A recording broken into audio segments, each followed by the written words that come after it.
रामकृष्ण हरी हा एक सुंदर वाचनीय लेख आहे. या लेखाचे नाव आहे विश्वास. भगवान श्रीकृष्णाचे एक दयाळू भक्त होते. त्यांचं नाव रमेशचंद्र होते. त्यांचे औषधाचे दुकान होते. त्यांच्या दुकानामध्ये एका कोपऱ्यात भगवान श्रीकृष्णाचा एक छोटासा फोटो लावलेला होता. रोज सकाळी जेव्हा ते दुकान उघडत तेव्हा साफसफाई झाल्यानंतर हात धुवून रोज देवाचा तो फोटो ते स्वच्छ करत असत आणि सदापूर्वक धूप वगैरे दाखवत असत. त्यांना राकेश नावाचा एक मुलगा होता, जो आपले शिक्षण पूर्ण करून त्यांच्या बरोबर दुकानात बसत असे.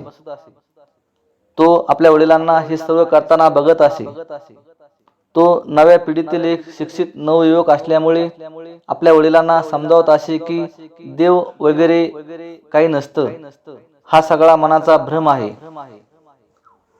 शास्त्र म्हणतं की सूर्य आपल्या रथावर बसून संपूर्ण ब्रह्मांडाची चक्कर मारतो, परंतु विज्ञानाने मात्र हे सिद्ध केले आहे की पृथ्वीच सूर्याभोवती फेरी मारते. ईश्वराचे अस्तित्व नाही आहे हे पटवण्यासाठी तो विज्ञानातील असे नवनवीन उदाहरणे त्यांना देत असे. त्याचे वडील त्याच्याकडे प्रेमाने बघत आणि हसत असत. त्यांची या विषयावर वाद विवाद करण्याची किंवा चर्चा करण्याची इच्छा नसे. असेच दिवस निघून जात होते. वडील आता म्हातारे झाले होते.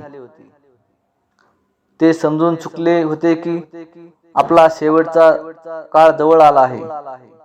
म्हणून एक दिवस ते आपल्या मुलाला म्हणाले, मुला, तू ईश्वराला मान किंवा मानू नकोस, परंतु माझ्यासाठी हेच खूप आहे की तू एक मेहनती, दयाळू आणि प्रामाणिक माणूस आहेस. परंतु तू माझं एक म्हणणं ऐकशील आणि त्याचं पालन करशील.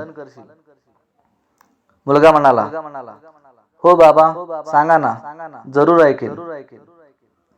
वडील म्हणाले, मुला, मी गेल्यानंतर दुकानातील भगवान श्रीकृष्णाचा हा फोटो तू दररोज स्वच्छ करत जा आणि जर कधी तू कोणत्याही अडचणीत सापडलास तर हात जोडून श्रीकृष्णाला आपली अडचण सांग.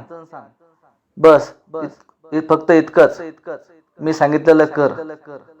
मुलाने होकार दिला. काही दिवसानंतर त्याच्या वडिलांचे निधन झाले आणि दिवस असेच सरत राहिले. एके दिवशी खूप जोराचा पाऊस पडत होता. राकेश दिवसभर दुकानातच बसला होता आणि गिराईकी पण कमीच होती. त्यात वीज पुरवठा पण खंडित झाला होता. इतक्यात पावसात चिंब भिजलेला एक मुलगा पळतच आला आणि म्हणाला, दादा, हे औषध हवं आहे. माझी आई खूप आजारी आहे. डॉक्टरने सांगितले आहे की जर ह्याचे 4 चमचे लवकरात लवकर आईला दिले गेले तरच आई वाचेल. तुमच्याकडे हे औषध आहे का? राकेशने चिठ्ठी बघितली आणि लगेच म्हणाला, हो, माझ्याकडे आहे हे औषध. तो मुलगा खूप खुश झाला आणि औषध घेऊन निघून गेला. पण हे काय? तो मुलगा निघून गेल्यानंतर थोड्या वेळाने जेव्हा राकेशची नजर काउंटरकडे गेली आणि त्याला घाम फुटला, कारण थोड्या वेळापूर्वीच एका ग्राहकाने उंदीर मारण्याचे औषध परत केले होते. लाईट नसल्यामुळे असा विचार करून राकेशने ती बाटली काउंटरवरच ठेवली होती की लाईट आल्यावर ती योग्य जागेवर परत ठेवता येईल. परंतु जो मुलगा औषध घेण्यासाठी आला होता तो आपल्या औषधाची बाटली घेऊन जाण्याऐवजी उंदीर मारण्याचे औषध घेऊन गेला होता आणि त्या मुलाला लिहिता वाचताही येत नव्हते. अरे देवा! अनायासाने पण राकेशच्या तोंडातून हे शब्द निघाले. हा तर मोठा अनर्थ झाला.